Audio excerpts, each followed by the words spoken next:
o trabalho. Agradecer ao Conselho Tutelar por ter indicado o nosso nome para essa palestra e agradecer a vocês que atenderam o convite e aqui estão aguardando a nossa palavra, que gostaríamos de dizer que será uma palestra mais a nível de uma conversa do que propriamente uma atividade formal. Nós gostaríamos também de informar a vocês que nós não viemos de maneira nenhuma ensinar nada a ninguém. Viemos simplesmente trocar as nossas ideias, dizer da nossa expectativa em relação à nossa família, porque também temos uma família, e, se possível, sentir de vocês algo que seja importante para a nossa tarefa como mãe de 4 filhos. Nós vamos utilizar umas transparências só para que nós tenhamos o norteamento do nosso trabalho. Nós pedimos da Vicente para... Nós temos um objetivo na tarde de hoje. O nosso objetivo é que todos nós possamos identificar a importância da família para a formação da sociedade. Sabemos que a sociedade ela é constituída das diversas famílias, né, dos diversos agrupamentos que compõem uma comunidade e, em último análise, nós temos a sociedade, a humanidade inteira. Reconhecer o nosso papel em nossa família. Vamos ver se nesse momento em que nós estamos aqui refletindo, todos nós possamos pensar na nossa família. Vamos ver qual tem sido o nosso papel, qual o nosso papel definitivo para que a nossa família seja uma família equilibrada, seja uma família que ofereça às pessoas uma oportunidade de crescimento. Então, nós vamos também refletir sobre o nosso papel na família. E nós também gostaríamos de refletir no que nós estamos fazendo para que a nossa família cresça e que esse crescimento também seja o nosso próprio crescimento. Porque quando a família cresce, nós que compomos a família também estamos crescendo. Então, nossos objetivos hoje são esses. Nós vamos conversar a fim de que, ao final da nossa conversa, nós possamos identificar a importância, reconhecer o nosso papel e também ver o que nós estamos fazendo para o nosso crescimento e o crescimento da nossa família. Nós vamos refletir um pouco sobre a família. O que é a família? Se eu perguntasse a vocês, cada um de vocês poderia responder, dar um conceito de família. Mas nós colocamos aquele que está ali na transparência. É grupamento de raça, de caracteres, de gêneros semelhantes. Um clã social reúne espécies dentro da mesma classificação.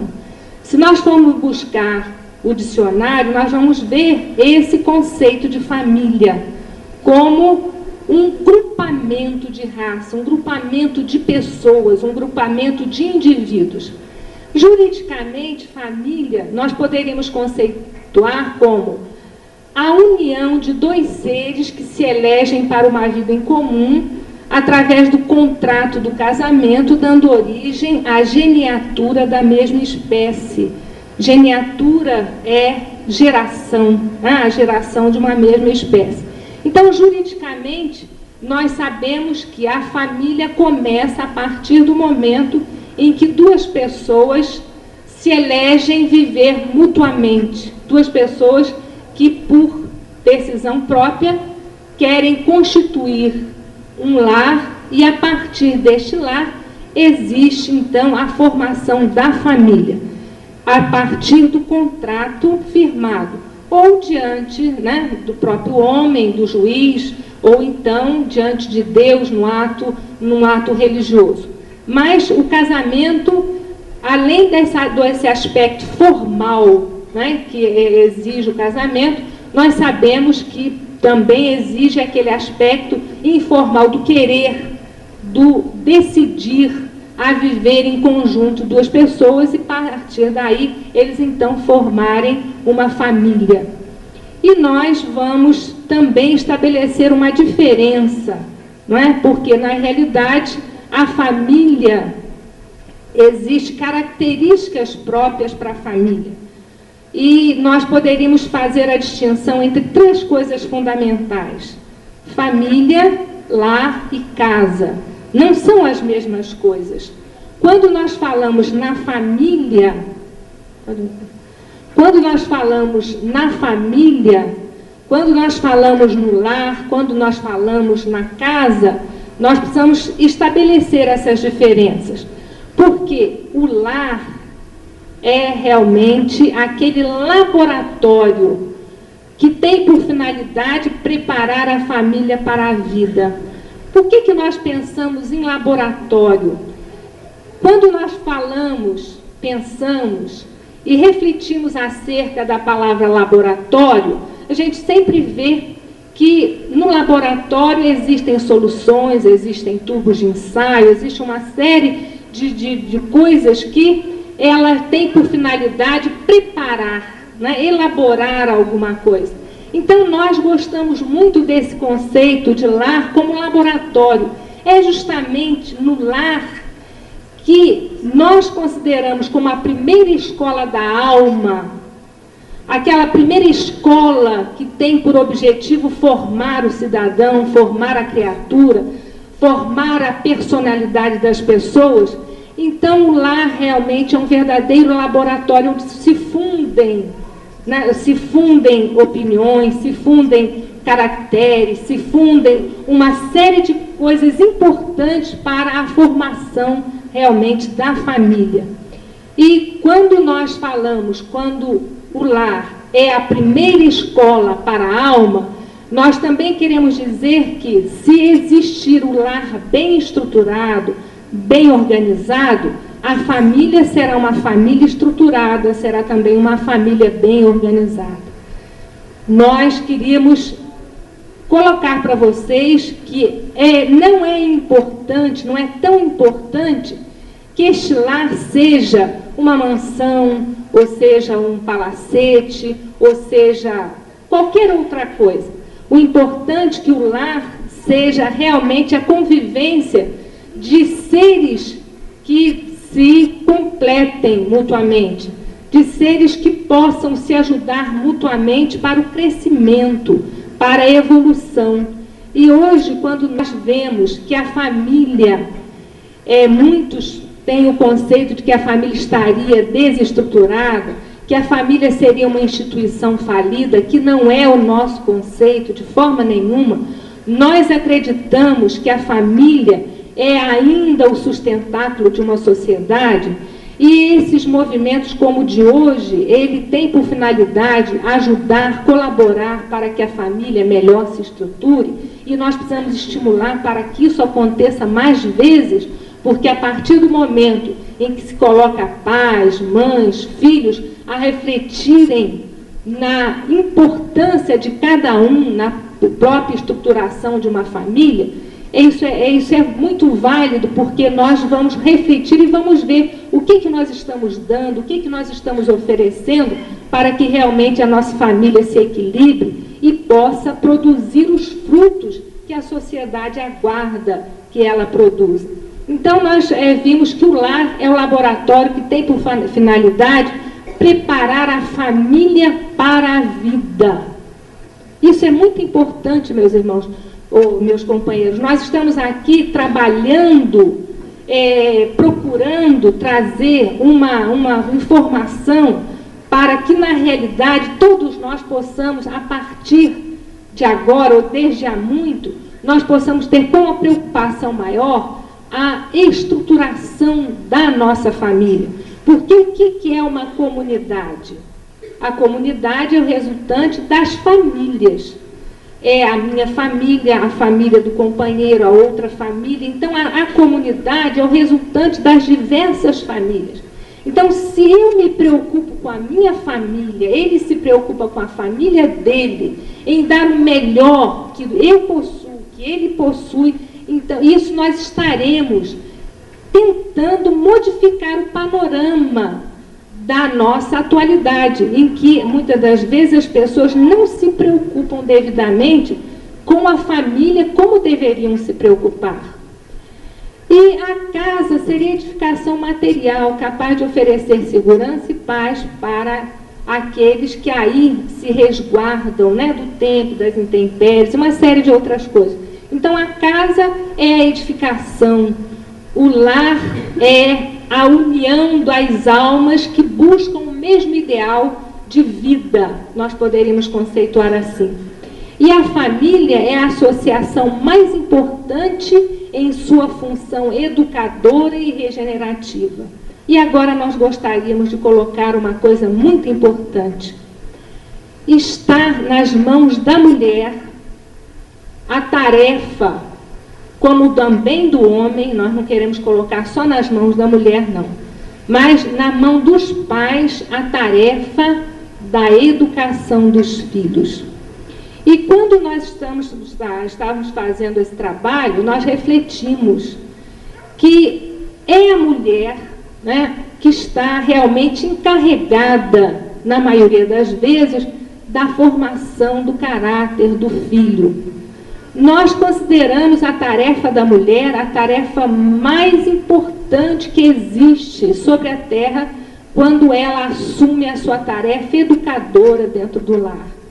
Não existe tarefa na sociedade mais importante do que a tarefa da mãe, da educadora do lar. Nós poderemos ter mulheres que se projetem, né, na sociedade, nas diversas atividades, até competindo com o homem para a sua própria sobrevivência, ou sobrevivência da família.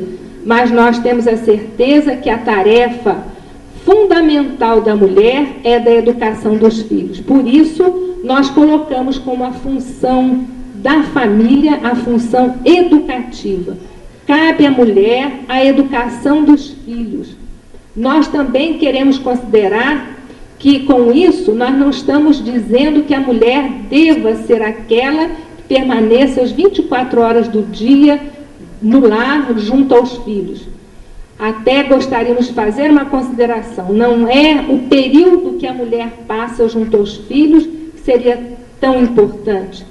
Nós sabemos que, muitas das vezes, a mulher, ela, trabalhando fora, ela pode passar um período pequeno com os filhos, mas ser esse período pequeno muito mais importante do que aquela que fica durante as 24 horas do dia. Porque, na realidade, não é o tempo, mas é a qualidade do tempo. Isso que é importante. A mulher pode passar um período pequeno, mas se dedicar ao filho, se voltar para o filho, e fazer desse pequeno tempo uma qualidade importante para a formação do caráter do filho. Porque muitas das vezes a mulher precisa, para a sobrevivência da família, também ir à luta junto ao marido para que possam realmente dar, né, o necessário para os filhos. Nós não estamos dizendo que a mulher deixe, né, das atividades que ela possa exercer para o sustento da própria família. Mas nós gostaríamos de frisar muito bem que o importante é que o período que a mulher passe no lar, ela se dedique aos filhos, ela possa realmente fazer um trabalho de ajuda àqueles que estão sob a sua responsabilidade, que estão sob a sua tutela, como filhos que merecem e que precisam da colaboração da mãe como educadora, né? Porque a tarefa primordial da mulher é ser educadora no lar. Então, nós queríamos... E a função educadora e regenerativa. O que nós estamos pensando nesse regenerativo? Muitas das vezes, nós, de algum tempo para cá, é que começamos a pensar nesse aspecto, né, da educação. E muitas das vezes nossos filhos já estão num processo de educação até um pouco avançado. Mas se nós começarmos a refletir e vermos se esse processo não foi realizado da melhor maneira possível, nós vamos tentar regenerar, tentar reformular a nossa maneira de pensar e de agir e tentar transformar o nosso filho a fim de que ele possa receber um melhor processo educativo de que antes não recebeu, muitas das vezes pela nossa falta até de acuidade quanto a esse aspecto da educação está realmente sob a responsabilidade da mulher como mulher educadora do lar. Nós também gostaríamos de abordar com vocês que a família, ela geralmente começa, né, no namoro. A mulher e o homem se enamoram e a partir daí eles acham por bem viverem, né, se unirem pelo laço do matrimônio e formarem uma família. E será que esse namoro é importante? É muito importante, porque a família, ela precisa ter como base fundamental a afeição, o amor. Toda família, ela será bem estruturada quando ela estiver fundamentada no amor, no respeito. É a base fundamental da família. Onde há respeito, há amor, há uma edificação sólida. A partir daí, né, a partir do namoro, a partir do amor que surge entre as duas pessoas e essas pessoas se elegerem para uma vida em comum, realmente a base da família é a afeição entre duas pessoas. Então, duas pessoas que se amam verdadeiramente, elas devem ir, né, com o propósito de se unirem através do casamento e assim elas estarão formando uma família sólida, porque a família, frisando, a família estará bem estruturada quando ela estiver assentada no sentimento do amor, da afeição. E o casamento, né? Então, aí os dois elegem um ou outro e decidem pelo casamento. O que deve levar o casamento? É realmente a afeição, o amor entre duas pessoas. E nós queríamos também aproveitar a oportunidade e lembrar para vocês uma passagem de Jesus, né, porque somos religiosos e a gente não poderia jamais esquecer também o aspecto religioso que é tão importante na formação do caráter, né, das pessoas. Quando, né, nós pensamos no casamento, a gente sempre lembra de uma passagem de Jesus que foi as bodas de Canaã, que foi uma das primeiras festas em que Jesus participou. Então, esta festa, a boda de Canaã, ela nos dá um material muito grande para uma reflexão acerca do casamento. Nas bodas, como todo mundo sabe, faltou vinho. E as pessoas ficaram assim, preocupadas, como é que numa festa vai faltar o vinho? Maria estava, né, presente e quando sentiu a dificuldade dos noivos em oferecer mais vinho, ela então chegou para Jesus e falou que o vinho havia acabado. Jesus solicitou que trouxessem, né, jarros de água e a partir daí foi servido o melhor vinho, porque Jesus transformou a água em vinho. Por que nós estamos contando essa história para vocês? É porque nós que temos o lar, nós precisamos sempre ter essa passagem de Jesus em mente. Jesus transformou, né, a festa de casamento e ele se transformou no melhor convidado, no convidado mais importante do casamento. Também no nosso casamento, o convidado mais importante deve ser Jesus. Porque quando no casamento existe Jesus, nós teremos condição de levar a bom termo o casamento. Porque quando nós pensamos em Jesus, não é só a figura de Jesus, não. É Jesus norteando as nossas vidas. É fazendo com que o nosso relacionamento também seja nas bases evangélicas que Jesus veio à Terra nos ensinar. Nos ensinou o perdão, a benevolência, a indulgência, e tudo isso tem que ser muito importante no casamento. O casamento, muitas das vezes, ele fica altamente comprometido porque as pessoas se esquecem de colocar em prática os ensinamentos de Jesus.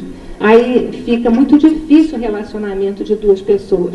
Mas quando elas têm presente a figura de Jesus, que veio à terra nos ensinar a lei de Deus, se torna muito mais fácil.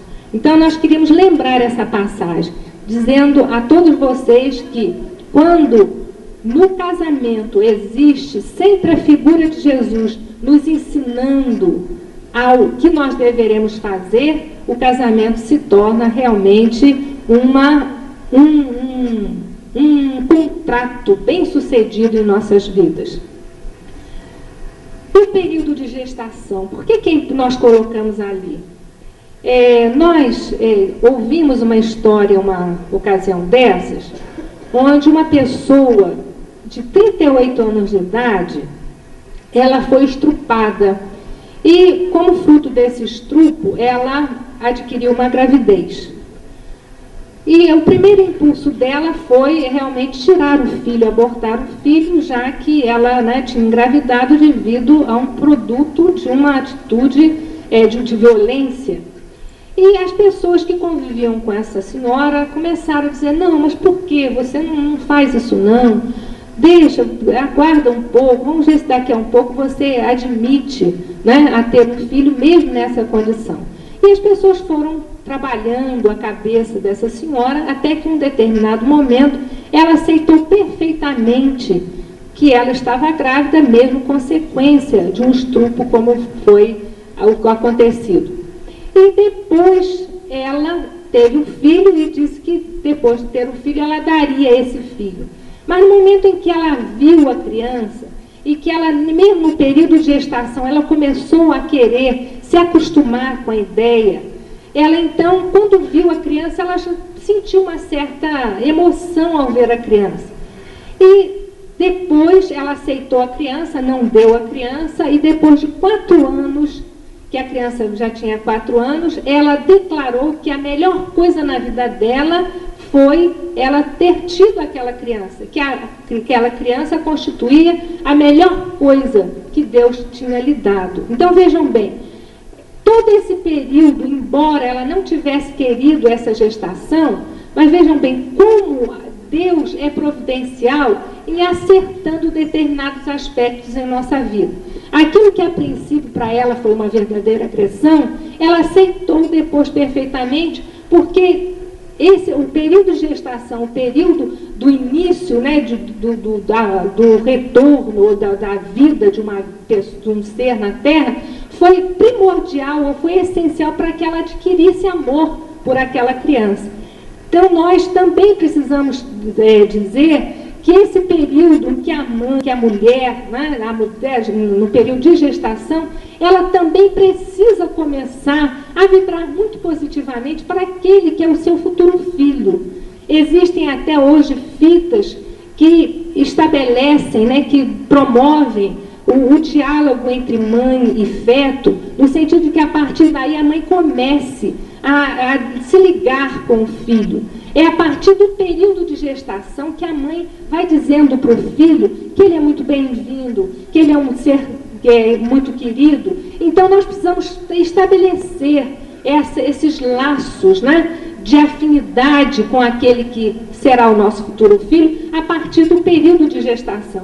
Porque a mulher que assim o faz, ela já facilita para que quando o neném nasça, né, ela já tenha, né, já exista entre ela e o filho elos de simpatia, de amor, porque na realidade a mulher, ela sempre, esse instinto de maternidade, sempre dá a ela uma sensibilidade muito grande, a fim de que ela possa se voltar cada vez mais para aquele que Deus colocou como seu filho. E nós queremos também dizer que, embora, né, às vezes exista na família dificuldades de convivência, né, porque nem toda família nós conseguimos reunir seres afins. Há também na família seres que divergem um do outro. Há seres simpáticos e há seres também que se tornam antipáticos. Nós não gostamos de usar muito esse termo antipático, mas que não são tão simpáticos, né? Existe mais afinidade entre uns e existe uma certa animosidade entre outros. Como nós vamos trabalhar essas dificuldades de relacionamento? Isso que é importante nós conversarmos na tarde de hoje. Como é que nós vamos trabalhar esse relacionamento entre pais e filhos? Quando existe afinidade, é só fazer com que essa afinidade cresça. E é essa convivência que vai trazer aquele amor, né? Muitas das vezes, no início, nem sempre existe aquele amor muito grande entre os membros de uma família, mas é a convivência que vai fazer com que essa família se reúna e se una nos laços sinceros de uma amizade, de um amor profundo. Então, nós queríamos dizer que, embora, na maioria das vezes, na Terra, existem famílias com dificuldade de relacionamento entre os membros da família, isso não quer dizer que isso seja sempre assim. A partir de determinado momento, nós precisamos nos conscientizar que quando existe uma falta de afinidade, nós precisamos trabalhar para que deixe de existir essa falta de afinidade para passar a existir uma afinidade maior. Então, toda a família há sempre dificuldade de relacionamento. Às vezes entre cônjuges, né? Entre pais e filhos, filhos e pais, há sempre algumas dificuldades a serem vencidas. Mas, se nós tivermos firmeza e vontade de acertar, todos nós iremos edificar uma família bem estruturada.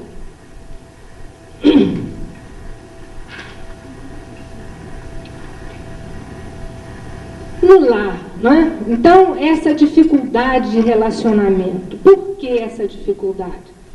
Nós sabemos que há um aspecto muito importante na família. Quando nós falamos para pais, nós sempre estamos colocando o problema a nível de uma liberdade, que nós precisamos cuidar muito dessa liberdade. Quando nós falamos tanto em relação ao adolescente quanto em relação à criança, vamos ver, como é que nós iremos conseguir esse bom relacionamento? Nós sabemos que todos nós precisamos ter uma certa liberdade para o nosso crescimento. Quando a gente fala assim, crescimento, é o nosso crescimento moral, intelectual, espiritual. Nós precisamos ter uma certa liberdade para isso. E nós sabemos que essa liberdade está muito bem relacionada com a responsabilidade. Como é que nós vamos trabalhar isso na nossa família? A partir do momento em que nós possamos colocar a liberdade e a responsabilidade num prato, numa balança, né? Onde nós não poderemos de maneira nenhuma ter um prato que sobressaia ao outro, que levante ou que fique suspenso mais do que o outro. Nós precisamos trazer e igualar. Como é que nós vamos igualar? A partir do momento em que nós possamos dar a liberdade aos nossos filhos, mas também ajudando-os a que eles tenham responsabilidade. A partir do momento que eles conquistem, né, determinado nível de responsabilidade, nós vamos oferecer um pouco mais de liberdade aos nossos filhos. E assim nós vamos conseguir realmente esse bom relacionamento com os nossos filhos. Hoje nós sabemos que a nossa juventude é uma juventude que está aí tendo determinados exemplos, determinados parâmetros, que muitas das vezes esses parâmetros não são aqueles ideais, não são aqueles que realmente visam a uma boa estruturação de um caráter, de uma individualidade mais bem formada. Mas nós gostaríamos de dizer que a partir do momento que os pais passam a conhecer seus filhos, uma coisa muito importante no lar é o conhecimento que os pais possam ter dos seus filhos. Nós precisamos conhecer os nossos filhos. Conhecer como? Como é que eu conheço o meu filho? Como é que eu vou tentar conhecer o meu filho? é através da observação. Nós precisamos observar os nossos filhos. Nós precisamos passar a sentir a reação dos nossos filhos. Nós precisamos começar a ver como ele poderia ou deveria agir em determinados momentos e até antecipar determinadas reações a partir do nosso próprio conhecimento. Por exemplo, se nós queremos filhos bem educados, nós devemos ser um exemplo para as nossas crianças. Então, não punir, mas sim premiar, ressaltar aquilo de bom que o nosso filho já conquistou. Muitas das vezes nós começamos a relacionar uma série de coisas. Ah, meu filho é assim, meu filho é outro, é assim. Vamos dizendo só as coisas negativas. E no final nós realçamos uma coisa positiva. Quando deve ser o contrário. Vamos realçar as coisas positivas. Vamos ver o lado bom dos nossos filhos. Aquilo que eles já conquistaram de bom. E vamos, talvez, se houver necessidade, vamos ressaltar alguma coisa que ele ainda não tenha conquistado, não no sentido de destruí-lo, mas no sentido de incentivá-lo a que ele possa conquistar.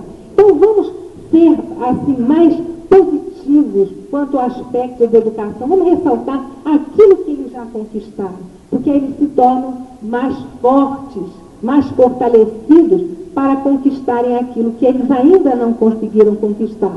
E se nós observarmos, nossos filhos já conseguiram tantas coisas, e muitas das vezes não conseguiram uma mínima coisa, e nós fazemos um verdadeiro carnaval, porque ele é aquele que ainda é descuidado com as suas próprias coisas, né? Ah, ele é um desleixado, mas às vezes ele é um bom menino, é comportado, é obediente, mas só tem aquele desleixo com as coisas dele, e para nós isso assume uma importância muito grande.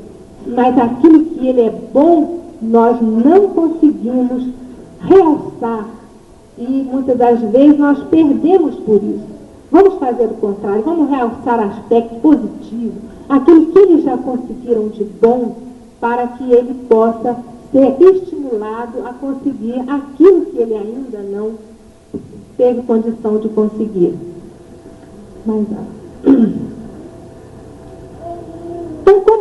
o que devemos fazer na família? Uma coisa muito importante é o uso do perdão. Nós precisamos perdoar injustamente. Vamos dizer assim, perdoar no bom sentido, né? É perdoar aquelas faltas, né, que o filho possa cometer em relação à nossa pessoa ou em relação a pessoas de uma maneira geral. Mas vamos perdoar, vamos usar o perdão, porque na realidade, quando nós nos sentimos perdoados, nós nos sentimos estimulados a podermos realmente refazer o nosso comportamento para podermos acertar. Uma coisa muito importante no lar é o uso do perdão que nós precisamos exercitar, porque hoje, e muitas das vezes nós somos até obrigados a perdoar alguém, mas tanto nós fazemos de forma, naquela obrigação, que um dia nós adquirimos a espontaneidade e vamos perdoar com naturalidade. Então nós precisamos perdoar, porque quem é de nós que é perfeito? Perfeito só foi um, né? Que é Jesus, que esteve na terra. Todos nós somos seres imperfeitos.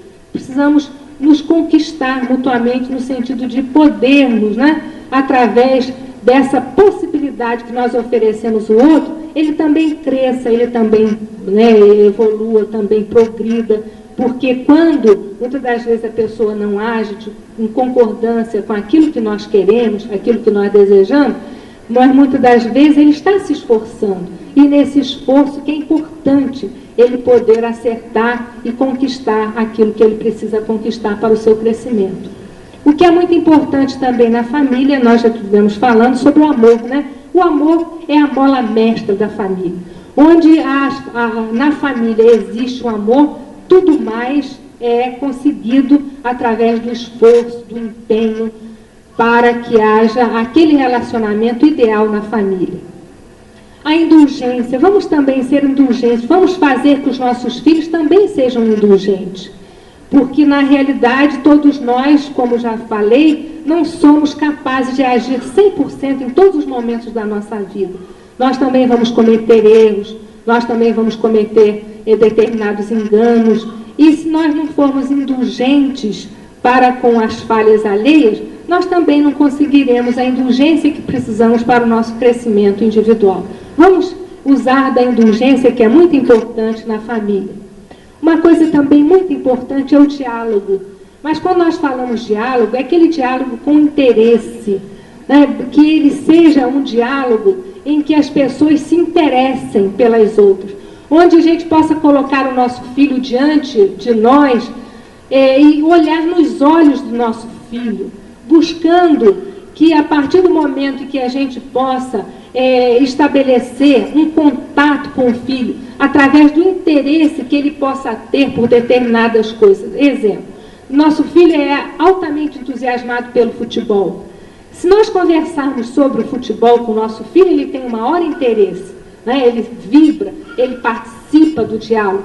Então, por que nós não vamos utilizar o futebol como aquele início da nosso diálogo, da nossa conversa com o filho?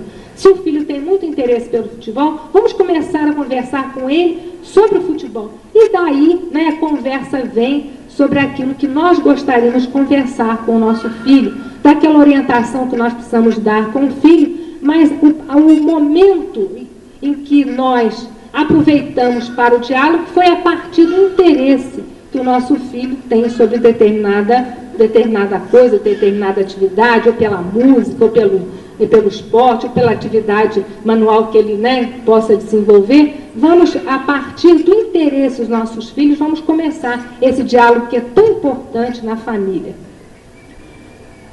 E nós queríamos dizer que, a partir do momento que nós estabelecemos um nível de entendimento entre os diversos membros da família, onde existe o diálogo, existe a fraternidade, existe o amor, existe o respeito, né, que é muito importante na família, o respeito um pelo outro, né, o amor como peça fundamental, como eu estou reprisando, a fim de que vocês, né, todos nós possamos ter como mensagem da tarde de hoje, o amor entre as pessoas que convivem no mesmo lar.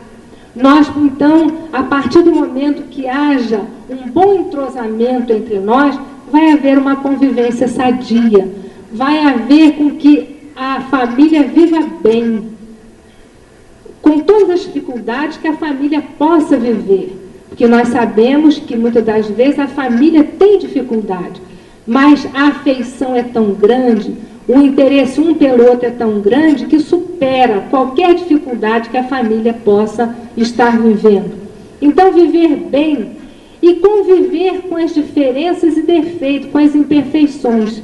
Então, é amar, embora sabendo que aquele a quem se ama não é o ser que nós gostaríamos de ter, né? Às vezes o filho é aquele ser que nós amamos muito, mas nós enxergamos determinado defeito no nosso filho. Por isso nós vamos deixar de amar esse filho? Não, de forma nenhuma.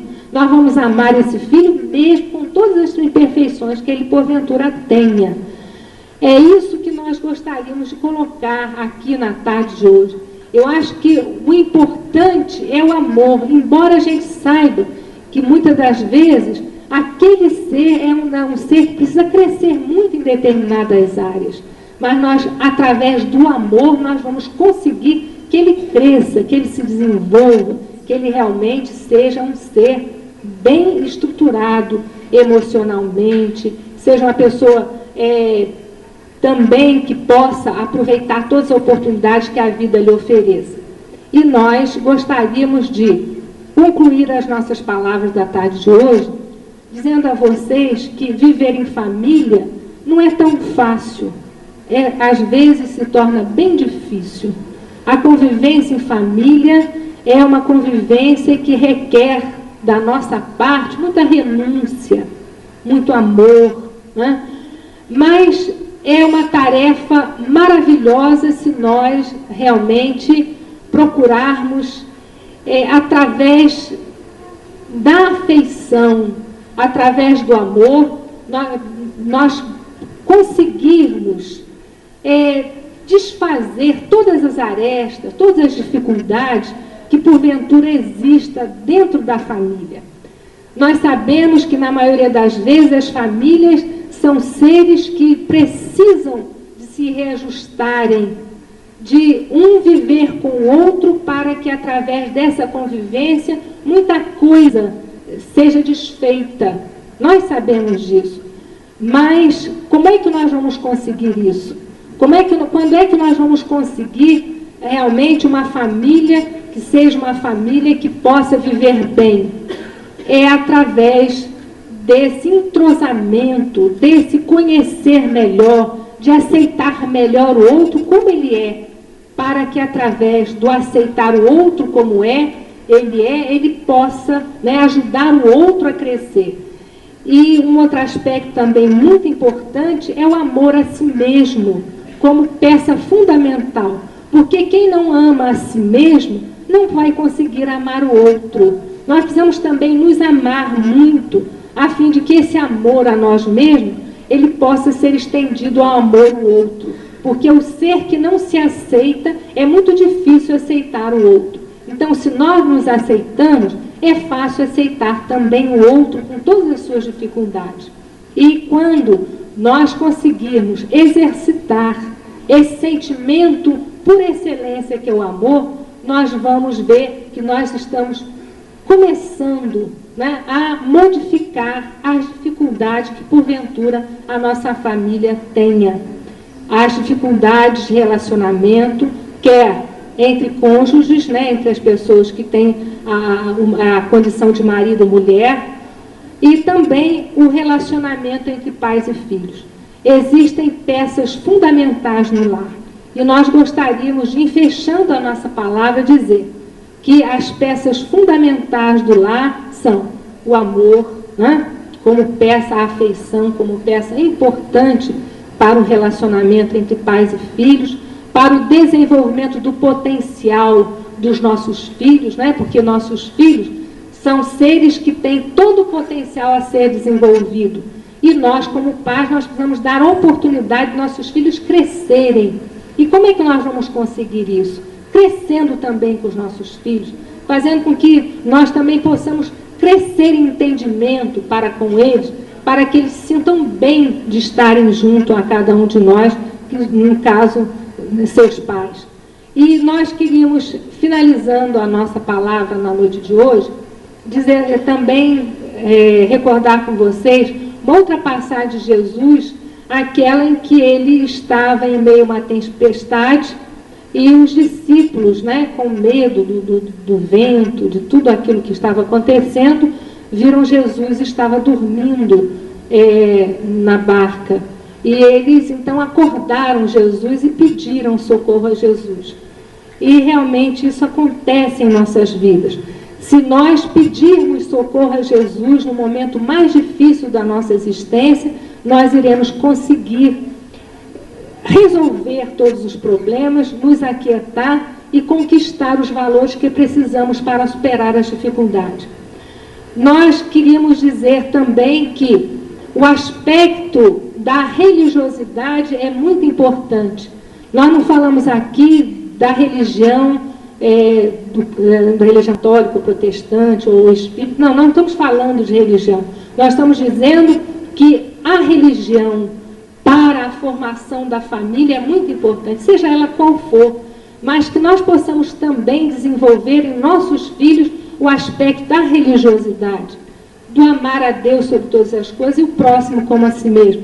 A família que está embasada nesse princípio de amor ao próximo como a si mesmo, é uma família em que os problemas serão muito menores e serão muito mais fáceis de serem resolvidos. Quando nós falamos,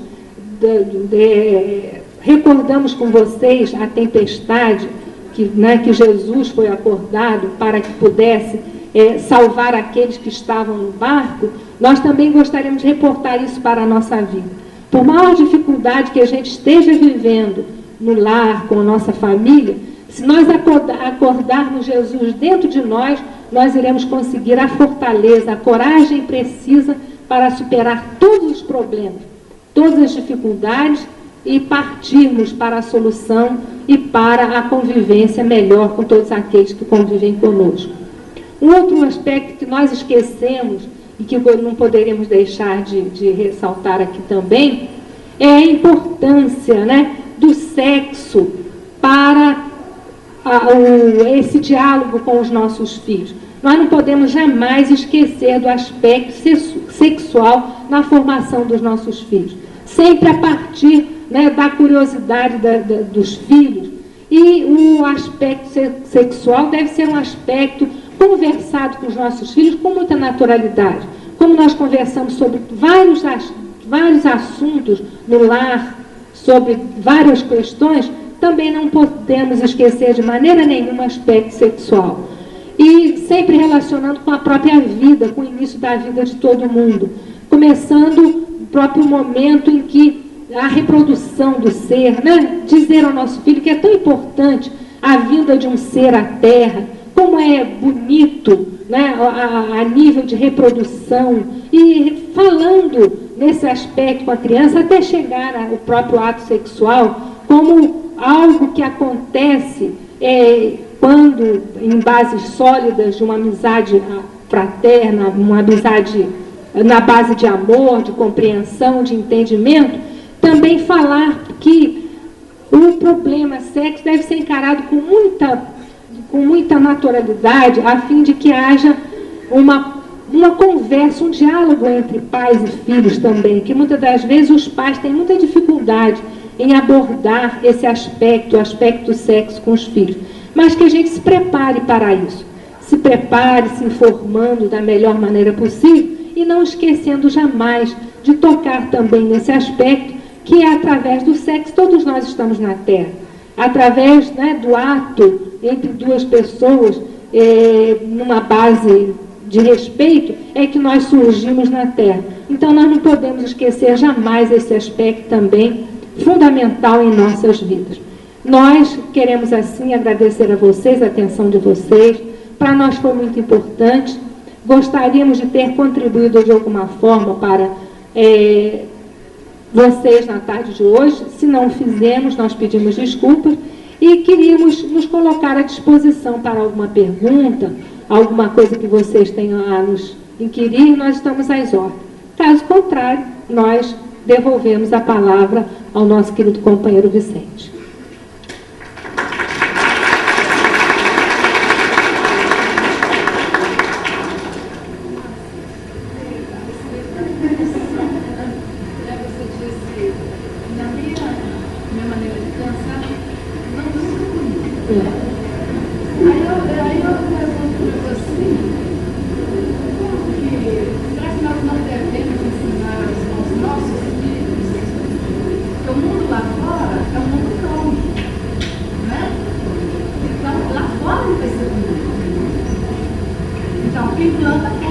Olha aqui, nós queríamos sintetizar a pergunta do companheiro. Ela diz o seguinte: se não pune em casa, o mundo lá fora pune os nossos filhos. Mas vamos ver, será que se nós prepararmos o nosso filho, ele será punido pela sociedade? Bem, quando é que o ser é punido pela sociedade? Quando ele age de forma errada. Uma coisa muito importante na educação dos filhos é o discernimento, é o aspecto da moralidade, é o discernimento entre o bem e o mal. Nós precisamos levar essa noção ao nosso filho. Bem, quando é que ele vai ser punido? Quando ele usar mal, né, a sua possibilidade de escolha, a sua possibilidade de escolher bem. Né? Às vezes ele faz a opção pelo mal, aí ele vai ser punido.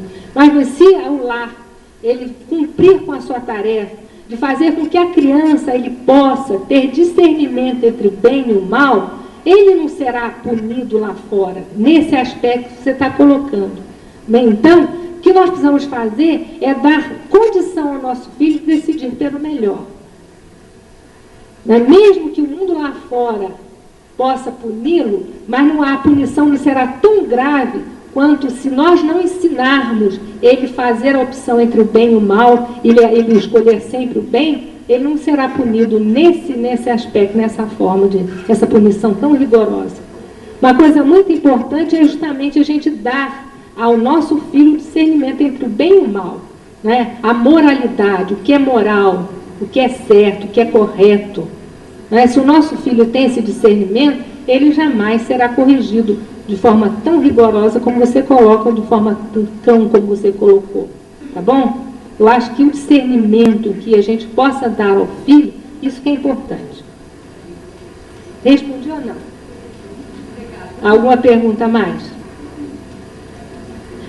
Todo mundo satisfeito? Então, muito obrigada, Vicente, por consolação. Agradecendo a dona Cássia Messano pela a sua mensagem dessa tarde, né, de hoje, por esse carinho dela em estar com a gente aqui. É uma companheira que tem dedicado realmente a essa causa nobre, que é a humanidade. Em nome do Conselho Tutelar e do Conselho Municipal também, nós agradecemos a dona Cássia, desejando a Cássia que Deus lhe proteja, que Jesus lhe inspire cada vez mais no seu trabalho. E passamos a palavra para a nossa companheira Maria da Consolação Faria, que é a presidente do Conselho Municipal de Defesa dos Direitos da Criança e do Adolescente. Ela quer dizer para vocês aqui um recadinho.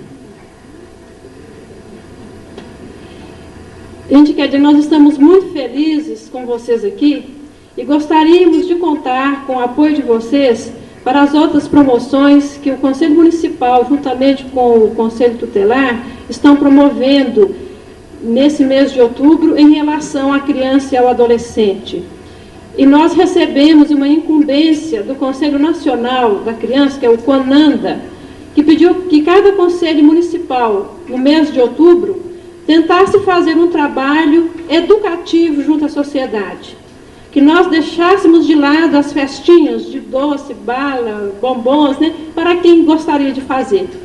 Mas que os conselhos tentassem sensibilizar a sociedade para questões tão sérias que vêm atingindo nossas crianças, nossos adolescentes e suas famílias. Então, o nosso seminário, que tem o nome O Município em Defesa dos Direitos da Criança e do Adolescente, escolheu algumas prioridades. Então, nós vamos trabalhar a questão da erradicação do trabalho infantil e a proteção do trabalho do adolescente.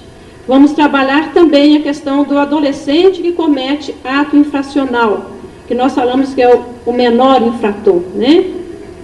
E vamos trabalhar também a questão dos abusos, dos maus tratos e da violência e da exploração sexual na infância e na adolescência. Então, esses são os temas que nós vamos trabalhar durante essa semana. E vamos trabalhar também o Estatuto da Criança e do Adolescente. Né? Uma lei muito bonita, muito humana, muito grandiosa, mas que, infelizmente, nós ainda não estamos acostumados com coisas boas. Né? Então, nós temos que descobrir a riqueza que o Estatuto tem. E nós vamos também trabalhar esse tema. Então, nós vamos passar aqui rapidamente, né, a programação. E gostaríamos que quem pudesse, que nos acompanhasse, né, durante essa jornada, que eu tenho certeza de que todos nós iremos ganhar participando dessas palestras. Então, como nós já ganhamos hoje, tenho certeza que muita gente vai sair daqui bem diferente, né? Com a cabeça bem diferente, com comportamento novo junto ao seu filho, né, ao seu adolescente, à sua criança. Então, no dia 22 de outubro, que é terça-feira que vem, né, de hoje a 8, nós convidamos vocês para encontrar conosco lá no Senai. Nós vamos fazer lá oficialmente o lançamento do Pacto pela Proteção do Trabalho do Adolescente. Então, vocês irão lá e vão ver que o município está lançando um programa para atender o adolescente, protegendo-o contra a exploração no trabalho. Será às 19h30 lá no salão do Senai. E virá nesse dia falar para nós a doutora Sueider, que ela vai mostrar como que nós devemos entender que criança, né, de 0 a 12 anos deve estar na escola, deve estar aprendendo coisas bonitas para depois ela entrar com dignidade no mundo do trabalho. No dia 23 de outubro, o horário é um pouco inconveniente, mas esse horário nós vamos trabalhar especialmente com professores, com educadores. Mas se algum de vocês que estiverem aqui, puderem estar aqui conosco, vai ser que neste mesmo local, às 13 horas, nós vamos trabalhar o Estatuto da Criança e do Adolescente. E a pessoa que vem trabalhar conosco esse tema, ela já foi presidente do Conselho Estadual da Criança e do Adolescente e hoje ela é a coordenadora da Arquidiocese de Belo Horizonte, da Pastoral do Menor. Então, ela vem conversar conosco, mostrar realmente o que o Estatuto está falando, né? Aquelas pessoas que ainda não entenderam a grandeza dessa lei, ela vai tentar mostrar como que nós podemos trabalhar essas questões, né, junto à criança e junto ao adolescente.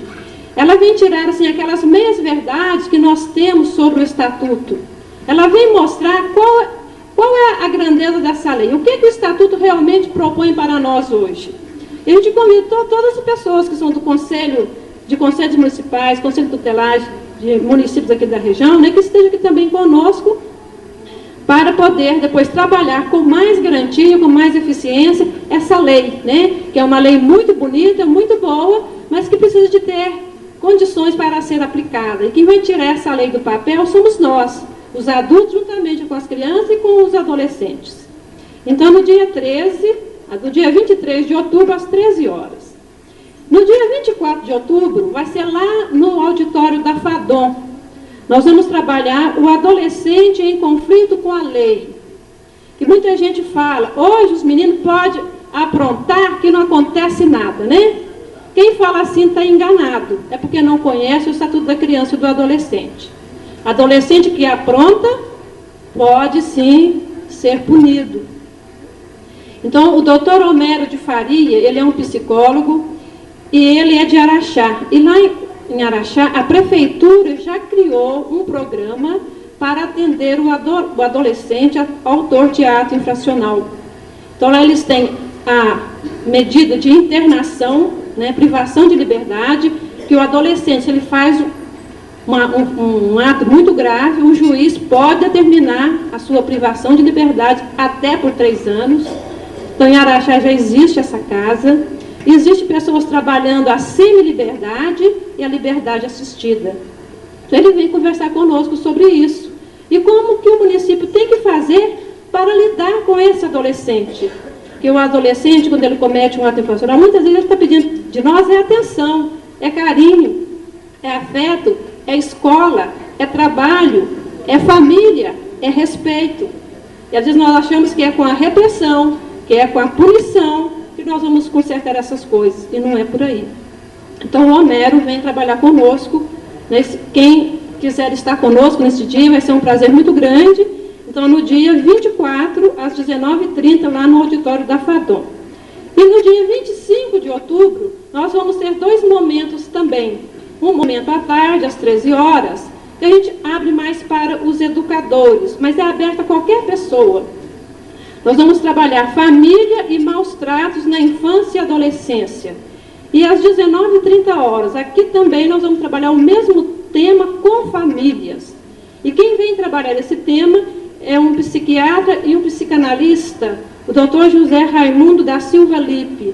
Ele é especialista em trabalhar com crianças vitimizadas, em todos os sentidos, né? Abuso físico, abuso psicológico, abuso sexual, maus tratos. Ele vai mostrar para nós como que isso é ruim para a pessoa humana. Ninguém quer ser maltratada, né? Todo mundo quer ser amado, né? Uma pessoa amada é uma pessoa feliz. Uma criança amada vai ser um adolescente feliz, vai ser um adulto feliz. Então nós temos que transmitir felicidade para os nossos filhos, para as nossas crianças. Então o Dr. Lippe vem trabalhar com a gente isso e mostrar que quando, às vezes inconscientemente, pai e mãe, ou adulto, ou um professor maltrata, abusa, né, com tratamento vexatório de uma criança e um adolescente, ele não está construindo um mundo novo, antes pelo contrário, ele está destruindo o mundo.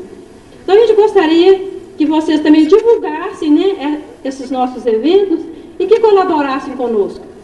Porque a intenção do Conselho Tutelar, né, a intenção do Conselho Municipal é criar no município um espaço digno para a criança e para o adolescente. E nós temos aqui algumas programações, quem quiser depois pode pegar com a gente, e temos também alguns cartazes. Quem quiser, né, pegar para pregar lá na igreja, no posto de saúde, na escola, nos botecos, né, pode para ajudar a divulgar essas atividades que nós iremos fazer pensando no bem-estar da família, da criança e do adolescente. A gente quer agradecer e contamos com o apoio de vocês. Tem uma pergunta?